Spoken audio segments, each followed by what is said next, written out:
వాగ్దానమేమో పెద్దది, నెరవేర్పేమో ఇంత కూడా కనపడాలి. అది ఎట్లా? ఖచ్చితంగా నెరవేరింది. ఎందుకంటే వాగ్దానం ఇచ్చినవాడు నమ్మదగినవాడు, ప్రామిస్ చేసినవాడు, ఒట్టు పెట్టినవాడు నమ్మదగినవాడు. నిన్ను శోధించి, వేధించి, పీడించి, ఇబ్బంది పెట్టే మనుషులు నీ చుట్టూ ఉంటారు. అది ఇక్కడే కాదు, ఎక్కడైనా ఉంటారు.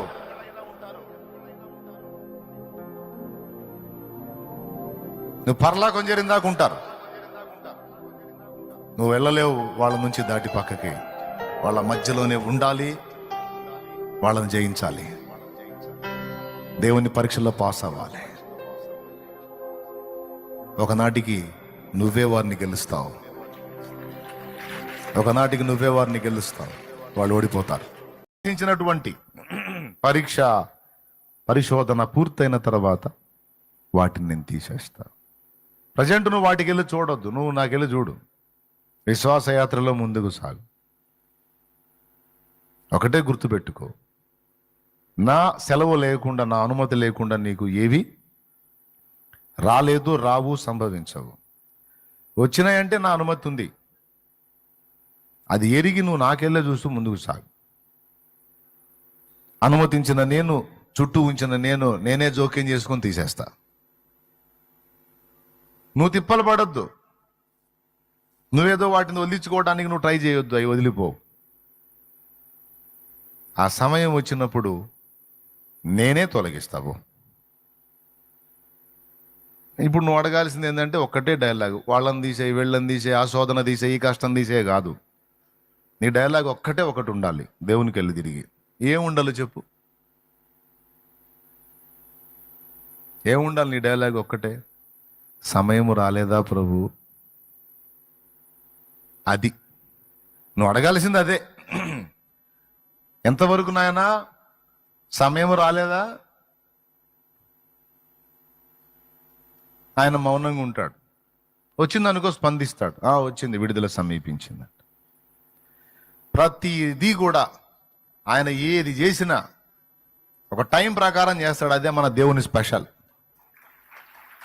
గట్టిగా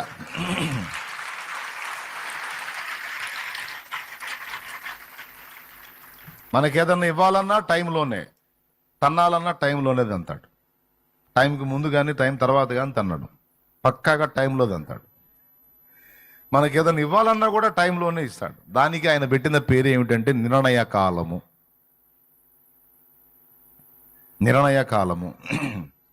మా ఇంట్లో ఈ వ్యక్తులు మారలేదు అని నువ్వు దేవుని ముందు మోకాళ్ళని మొత్తుకుంటూ ఉంటావు. సరే, బాగా ఈరోజు ఏడిసి బాగా ఎగిరెగిరి ప్రార్థన చేసావని రేపొద్దునే మారడం. నువ్వు ఏడు, మొత్తుకో, గందరగోళం అయిపో, దేవుడు చూస్తూ ఉంటాడు సైలెంట్గా. దానికి సమయం సిద్ధం చేశాలేమ్మా. ఎప్పటి నుంచే నేను కథ నడుపుతున్నాను. క్లైమాక్స్కి వచ్చి ఆ వికెట్ పడేటప్పుడు కొంచెం టైం పట్టింది, వెయిట్ చేయరా అంటే నువ్వేమో ఆగలేవు. ఇంకెప్పుడు నాయన ఈ దుర్మార్గుడు ఎప్పుడు మారుతాడు ప్రభు, ఈ సైకోడు ఎప్పుడు మారుతాడు నాయన, సాగు కొడుతున్నాడు తండ్రి. నీ భర్త కోసమో, కొడుకు కోసమో, లేకపోతే కూతుర్ని హింసపెట్టి అల్లుడి కోసమో చేస్తావు తల్లి నువ్వు ప్రార్థన, లేదా కూతురు కోసం. నువ్వు అడిగిన విజ్ఞాపనలన్నీ చేసి, విజ్ఞాపన చేసి నువ్వు మర్చిపోతావు. ఆన్సర్ రాక స్టార్టింగ్లో ఎగిరెగిరి చేస్తావు, కొద్ది రోజుల తర్వాత ఇక వదిలేస్తావు. దాన్ని ఏ చేసినా ఏం రావట్లేక, అది దేవుడి చిత్తం చేయగలిగింది, వదిలేస్తావు, మర్చిపోతావు. ఇక నువ్వు చేసే ఈ విషయాల కోసం నేను అడిగానన్న సంగతి కూడా మర్చిపోతావు. కానీ ఆయన మర్చిపోడు. ఎందుకంటే నువ్వు మోకాళ్ళుని చేసిన మొరలన్నీ అక్కడ రాయబడతాయి.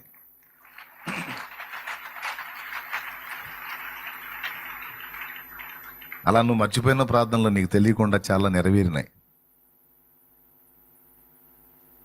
ఎప్పుడో ఆవేశం వచ్చింది, ఎప్పుడో అడుగుతాం, మర్చిపోతాం. తర్వాత దేవుడు ఆ సమయం వచ్చినప్పుడు ఆయనే కదిలిచ్చి తీసుకెళ్ళి మనం ఎప్పుడో అడిగినవి మనకు అందించి అప్పుడు గుర్తు చేస్తాడు. ఫలానా రోజు ఈ పాయింట్లో నువ్వు ఏడ్చావు గుర్తుందా, నాకు ఇలా చేయమని అడిగావు గుర్తుందా, అదిగో ఇప్పుడు వచ్చింది సమయం, ఇదిగో నువ్వు అడిగావు కదా.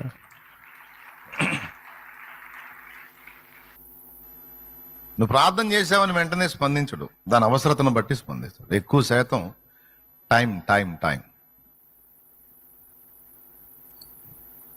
ఎక్కువ శాతం కదా, టోటల్గా టైమే. మానవ జాతిని నిర్మించడానికి ఒక టైం కేటాయించాడు. నిర్మించబడిన మానవులు పరిశోధించబడటానికి ఒక టైం కేటాయించాడు. పరిశోధనలో ఫెయిల్ అయి పాపం తెచ్చుకున్న మానవ జాతి విమోచకుడు రావడానికి ఒక టైం నిర్ణయించాడు. విమోచకుడు ఆఖరికి కలువరి శిలువలో ప్రాణం పెట్టడానికి కూడా ఒక టైం డిసైడ్ చేశాడు. అట్లా ప్రతిదీ ఒక టైంలో చేస్తాడు. టైం మెయింటెనెన్స్ అనేది దేవుడు చేసినంతగా ఎవ్వరు చేయలేరు. ఆఖరికి తన్నేదాన్ని కూడా టైం మెయింటైన్ చేస్తాడు. తొందరపడి తన్నాడు. ఖచ్చితంగా టైంలో అంతా, నేను టైంలోనే అంతాడు. సైతాన్ని గాడికి కూడా ఎందుకనో టైం ఇచ్చాడు. ఆ టైం కూడా ఎందుకు ఇచ్చాడంటే పనుంది వాడితో పనుంది. మన కోసమే వాడికి టైం ఇచ్చాడు. మీకు తెలియదు అసలు సంగతి. చాలాసార్లు అనుకున్నట్టు ఈ సైతాన్ గాడు నాశనం అయిపోవాలి ప్రభు అని. వాడు నాశనం అయితే నీ సంగతి దేవదు పిచ్చి మొగమ, వాడు ఉండాలి కొద్దిగా అంటాడు. దేవదాసాయి గారు ప్రార్థన చేశాడు, ప్రభువా ఇంతమంది ఈ వేదనకు వాడు కారణం కదా, సైతానుకు మారు మనసు అయ్యా అని. సైతానుకు మారు మనసు అయ్యా, దరిద్రం వదిలిపోయింది, అందరూ ప్రశాంతంగా ఉంటారు. వాడే కదా ఈ వేదన అంతటి కారణం. వాడికి మారు మనసు ఈనాయన్నారు. దేవదాసు అది జరగదని చెప్పాడట దేవుడు. వాడేదో తెలియక అమాయకంగా మీలాగా తెలియక చెడిపోయినాడు కాదు, స్పష్టంగా తెలిసి కావాలని చెడిపోయినాడు. నిద్రపోతున్నాడు లేకపోవచ్చు, నిద్ర నటిస్తున్నాడు లేపలేము. కాబట్టి వాడికి శిక్షే, వాడికి పరివర్తన రాదు దేవదాసు అని తండ్రి మాట్లాడట.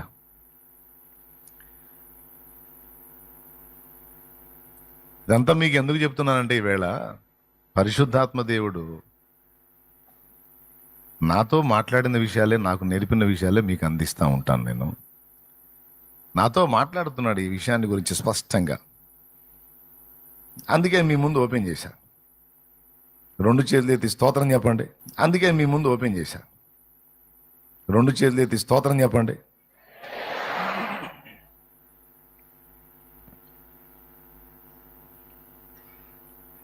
ప్రతిదానికి ఒక సమయము గలదన్నాడు ప్రసంగి 3లో.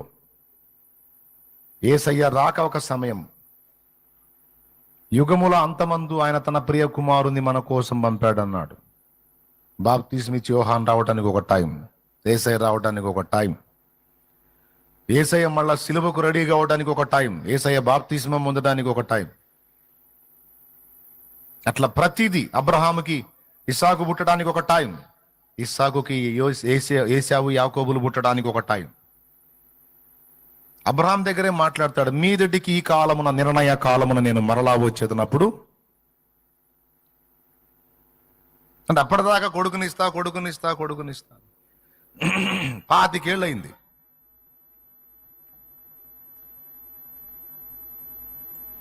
అట్లాగా దేవుడు నీకు నాకు నిర్ణయించినటువంటి విషయాలన్నీ కూడా ఆయన టైంలో నెరవేరుస్తాడు. నువ్వేదో మొత్తుకున్నావని రేపొద్దునే మీ ఆయన్ని మార్చడు. ఒకవేళ ఆ టైం వచ్చిందంటే రేపే మారొచ్చు. కొంతమంది ఈ సాక్ష్యం ఇస్తారు, నేను నిన్న భారంగా ప్రార్థన చేశాను, తెల్లారేసరికి మారాడు. అంటే నిన్న ప్రార్థన చేసి ఇవాళ మారటం కాదు, ఎప్పటి నుంచో రెడీ చేసుకుంటూ వస్తున్నాడు. వెంటనే అక్కడ జవాబు వచ్చినట్టు కనపడింది, కానీ దానికి ముందు చాలా టైం తీసుకుంది. ఇదంతా ఎందుకు చెప్తున్నానంటే, కొన్ని ప్రార్థనలకు జవాబులు శీఘ్రంగా రావు, త్వరగా రావు. రానప్పుడు నీకు ఒక నిరాశ నిస్పృహ వచ్చింది. ఇది గుర్తుపెట్టుకో, విడుదల అనేది నీకు రావాలి, కార్యసిద్ధి అనేది నీకు కలగాలి. అయితే అది నీ టైంలో కాదు, దేవుడు తన టైంలో చేస్తాడు. దీన్ని బట్టి నువ్వు కృతజ్ఞతలు చెప్పొచ్చు దేవునికి. నువ్వెప్పుడు ఎల్లప్పుడూ దేవుని ముందు కూర్చొని అడగాల్సింది ఏంటంటే, ఇది ఇలా చేయి, అది ఇలా చేయి అని ఆర్డర్ వేయటం కాదు. ఆయన ఒక ఆర్డర్లో చేసుకుంటూ వస్తాడు. నువ్వు అడగాల్సింది ఒక్కటే, టైం రాలేదా ప్రభు, సమయం ఇంకా రాలేదా? అయితే పోనీలే నాయన, నీ సమయం వచ్చిన దాకా నిరీక్షిస్తా, వేచి చూస్తా, ఎదురు చూస్తా తండ్రి. నేనైతే నమ్ముతున్నా దేవా, నువ్వు నన్ను ఇలాగనే ఉంచేదానికి ఇష్టపడవు. నేను నలుగుతున్నాను ఒక అంశాన్ని గురించి అంటే దానికంటే ఎక్కువ నువ్వు గాయపడతావు. ఎందుకంటే నువ్వు మా నాయనవు, మా తండ్రివి నాయన. మేము ఎంత ఏడుస్తామో అంతకు రెట్టింపు గాయం నీకు అవుతుంది. మేము నవ్వుతా సంతోషంగా ఉంటేనే నువ్వు హ్యాపీగా ఉండే తండ్రివి, కానీ మేము ఏడుపులతో పెడబొబ్బులతో ఉంటే నువ్వు ఆనందపడేవాడివి కాదు కదా నాయన. మమ్మల్ని ప్రేమించే నాయనవు నాయన, ఇంత ప్రేమించే నాయనవై ఉండి ఈ గాయాన్ని, ఈ వేదనలని, ఈ శోధనలను అనుమతించావంటే ఏదో నా మంచికే కదా నాయన. పర్వాలేదు నాయన, పర్వాలేదు. ఒక్కోసారి బాగా వేదన కలుగుతుంది, తట్టుకోలేకపోతున్నాను. శక్తి నాయన, శక్తి నాయన, నీ టైంలోనే తీసే నాయన, నీ టైంలోనే కార్యం చేయ నాయన. కానీ నీ సమయం వచ్చేంత వరకు నిరీక్షించే ఆ ఓపిక నాకీ నాయన. నీ సమయం వచ్చేంత వరకు తాళుకునే శక్తి నాకీ నాయన. నీ చిత్తమే సిద్ధించని నాయన. కొంచెం ఎక్కువగా వేదనగా ఉంది నాయన అని ఆయన ముందే కూర్చోను. అప్పుడు నీకు దాన్ని తాళుకునే శక్తి ఇస్తాడు, నెమ్మదినిస్తాడు, ధైర్యాన్ని ఇస్తాడు, కార్యాన్ని త్వరపెట్టి ఆ సమయంలోనికి రప్పించి నీకు విడుదల ప్రకటిస్తాడు. మార్పు గురించి కానీ, పరిస్థితుల మార్పు గురించి కానీ, సమస్యల నుంచి విడుదల గురించి కానీ. అప్పులోళ్ళు ఉన్నారు మీలో చాలామంది. అప్పులు ఎంతమంది కొన్నాయి చేతులు ఎత్తండి. అది ఓకేనా?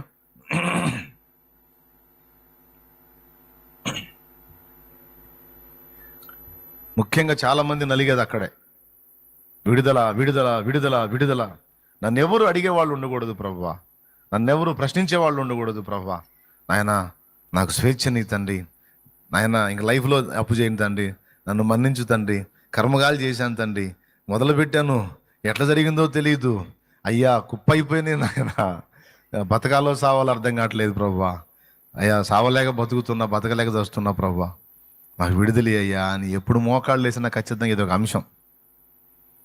కానీ నువ్వు అడుగుతూ ఉంటావు, అదేమో కదిలినట్టేం కనపడదు.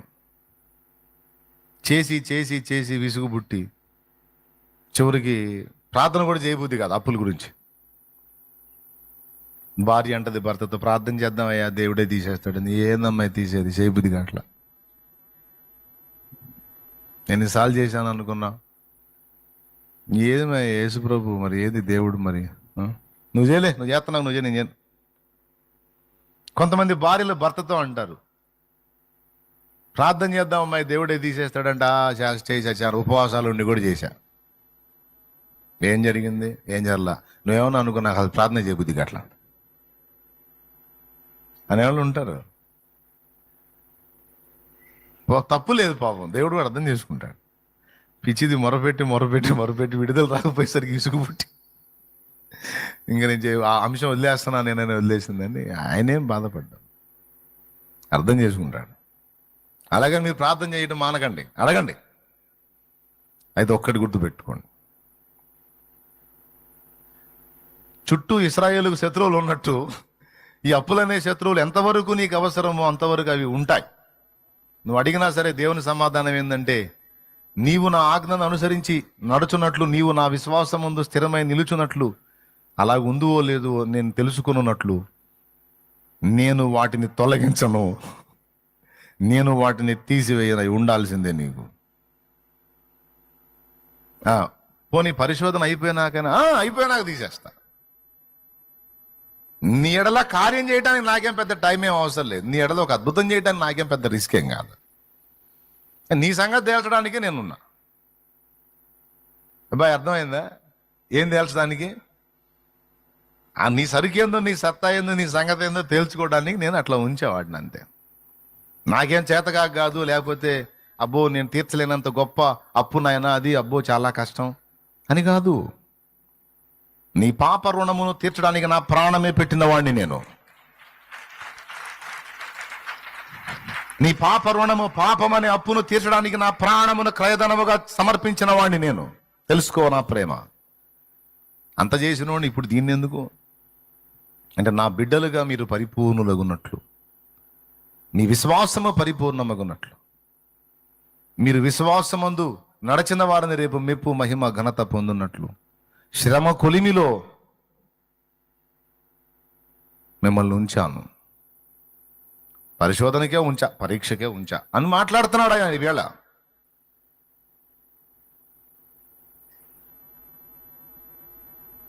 లేకపోతే ఎంతసేపు నీ అప్పు, నీ సమస్య, నీ రోగం, నీ ఇబ్బంది, నీ ప్రయత్నాల్లో సఫలత ఎంతసేపు ఆయనకి తలుచుకుంటే? పళ్ళపొడి అమ్ముకునేవాడిని కోట్లకు పడగలెత్తినోడు చేశాడు. పళ్ళపొడి అమ్ముకునేవాడిని గొర్రెలు కాసుకునేవాడిని రాజుని చేశాడు. ఇంచుమించు 120 సంస్థానాల మీద చక్రవర్తిగా ఉన్నవాడిని 7 సంవత్సరాలు గడ్డి తినే పశువులా మార్చాడు. జరగలేదు ఇవన్నీ? శూన్యమైపోయినటువంటి దాన్ని, అగాధ జలములతో చీకటితో కప్పబడ్డ దాన్ని సుందరమైన సృష్టిగా 6 దినముల్లో మార్చి పడేశాడు. దేవుని బలంతో పోల్చుకుంటే నీవు నేను ఎదుర్కొనేది సమస్యలు ఏ పాటివి? ఇలాంటి సాక్ష్యాలు ఎన్ని? 100, 1000, 1,00,000 కాదు, కోట్లున్నాయి. కాదంటారా? నేను చెప్పిన కహానీలు అంటారా? లేదా దేవుడికి శక్తి లేదా? ఉంది, కానీ తొందరపడ్డు. నువ్వు నా దగ్గరికి వచ్చినా నేనేదో ప్రార్థన చేశానని వెంటనే స్పందించడు.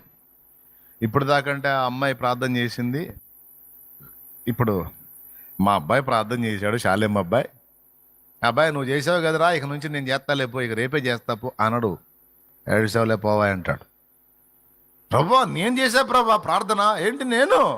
ఏంది నువ్వేంటిరా? నీకే గతి లేదు, నువ్వు చేస్తే వాళ్ళకా? నీకైనా వాళ్ళకైనా నా సమయములోనే.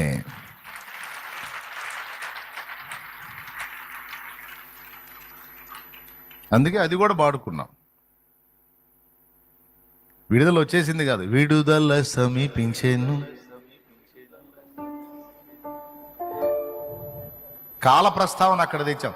చెమ్మగిల్లు కళ్ళల్లోన కన్నీళ్ళెంత కాలం, కష్టాల బాటలోనే సాగదు పయనం. విడుదల సమీపించేను, నీకు వెలుగు దహించును. విడుదల సమీపించేను, నీకు వెలుగు దహించును. దేవునికి మహిమ.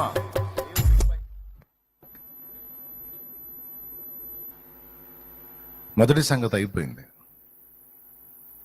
నీవెదుర్కొంటున్న ప్రతి పరిశోధనలోను, ప్రతి శోధనలోను, ప్రతి ఇబ్బందిలోనూ దేవుని అనుమతి ఉంది అని గుర్తెరుగు. ఒకటి, దేవుని సెలవైంది, లేకపోతే తోటలోకి సర్పం రాదు, నోవహు ఫ్యామిలీ శోధించబడదు. దేవుడు అనుమతి అయింది, వాళ్ళు పరిశోధించబడ్డారు, పరీక్షింపబడ్డారు. నోవా ఫ్యామిలీ గెలిచింది, ఆదాం ఫ్యామిలీ ఓడింది. ఆశ్చర్యం చెప్పనా? ఓడినా మళ్ళా వాళ్ళని సరిచేసి మళ్ళా వాళ్ళలోంచి జనములను రప్పించాడు. నోవా దగ్గరకు వచ్చేటప్పటికి మొత్తం మలినమైపోతే మళ్ళా ఆ మిగిలిన శేషమంతా తొలగించి మళ్ళా నోవా ఫ్యామిలీ నుంచి మళ్ళా జనాంగాన్ని తీసుకొచ్చాడు. ఇప్పుడు అందరికీ మూలపితరుడు, భూమి మీద ప్రస్తుతం ఉన్న మానవ జాతి మొత్తానికి మూలపితరుడు ఎవరో తెలుసా? నోవా. మనందరికీ తండ్రి ఎవరో తెలుసా? నోవా. అక్కడ నుంచి ఆదాం అవతలకి. వీళ్ళిద్దరూ పరీక్షకు గురయ్యారు. ఆదాం ఫ్యామిలీ గురైంది, నోవా ఫ్యామిలీ కూడా గురైంది. సరే, అక్కడి నుంచి అబ్రహాం దగ్గరికి వస్తే పాపం అబ్రహాంకి అడుగడుగున పరీక్షలే. ఎక్కడికి వెళ్ళాలో చెప్పడు. నువ్వు లేచి బయలుదేరి, నేను చూపించే దేశానికి పో అంటాడు. నీ సొంత ప్రాంతాన్ని వదిలేయి, సొంత ప్రజలను వదిలేయి, తల్లిదండ్రులని, తండ్రి ఇంటిని వదిలేసాయి, బంధువులను వదిలేసాయి, నీ స్వజనమును వదిలేసే, నేను నీకు చూపించే దేశానికి పో అంటాడు. అదొక పరీక్ష. ఏడికి పోవాలి అడగల, బయలుదేరాడు. అక్కడికి పోతే కరువు వచ్చింది. ఎక్కడికి పోవాలి? ఐగుప్తుకు పోయాడు. అక్కడ ఒక పరీక్ష. ఆ దరిద్రుడు శారాన్ని ఎత్తుకొని పోయాడు, ఆ ఫరోగాడు. అక్కడ ఒక పరీక్ష. అయ్యా నా భార్య, భయపడవాకు, నేను తెస్తాలే బయటికి. వాడిని టచ్ కూడా చేయనీయకుండా మళ్ళీ శారమ్మను బయటికి తీసుకొచ్చాడు. సరే, అక్కడి నుంచి మళ్ళా కనానికి వచ్చాడు. వచ్చిన తర్వాత పిల్ల అసలు ఆశ పెట్టింది ఏంది? పిల్లగాడిని ఇస్తానని, సంతానాన్ని ఇస్తాను, నీ సంతతి వల్ల, నీ వలన భూలోకంలో వంశాలను ఆశీర్వదించబడే పెద్ద ఇంతలో వాగ్దానం ఇచ్చాడు. వాగ్దానం చూస్తే ఎంత ఉంది, నెరవేర్పు చూస్తేనే ఎంత కూడా లేదు. మీరు కూడా వాగ్దానాలు తీసుకొని ఉంటారుగా, అందరికి పెద్ద పెద్ద వాగ్దానాలు వచ్చి ఉంటాయి. వాగ్దానమేమో పెద్దది, నెరవేర్పేమో ఇంత కూడా కనపడాలి. అది ఎట్లా?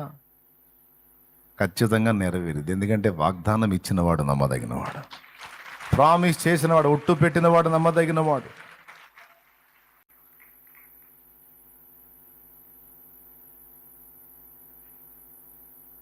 సుదీర్ఘ కాలం 25 ఏళ్ల కాలం తీసుకున్నాడు ఆ వాగ్దానాన్ని నెరవేర్చడానికి.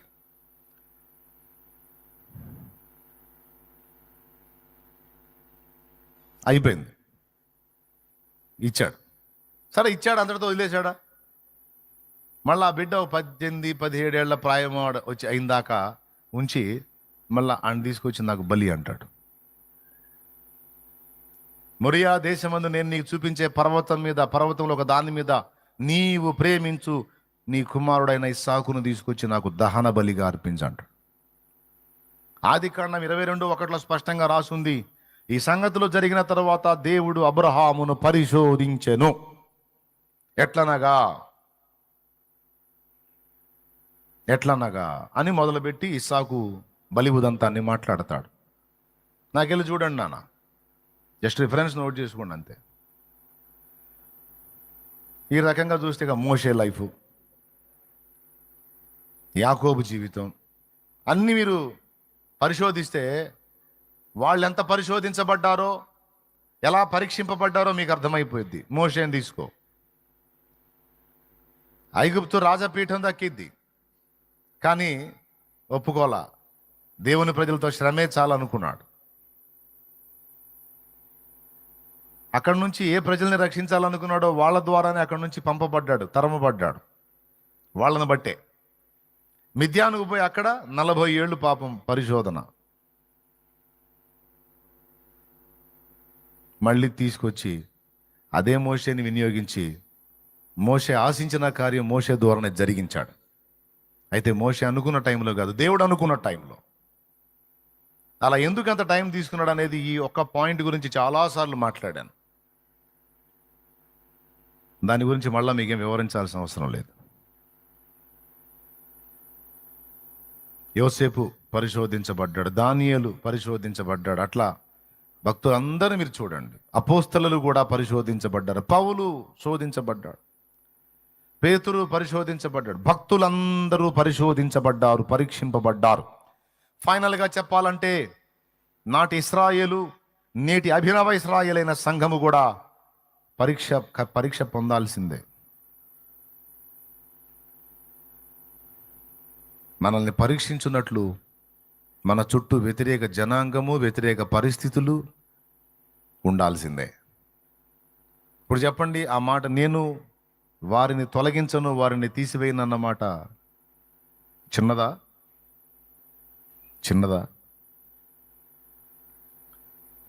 వారు నా ఆజ్ఞ చొప్పున నడతలో లేదు, నేను వారిని పరిశోధించి శోధించి తెలుసుకున్నట్లు నేను ఆ జనమును వారి ఎదుట నుండి వెళ్ళగొట్టను. వాళ్ళు ఉండాల్సిందే. నిన్ను శోధించి, వేధించి, పీడించి, ఇబ్బంది పెట్టే మనుషులు నీ చుట్టూ ఉంటారు. అది ఇక్కడే కాదు, ఎక్కడైనా ఉంటారు.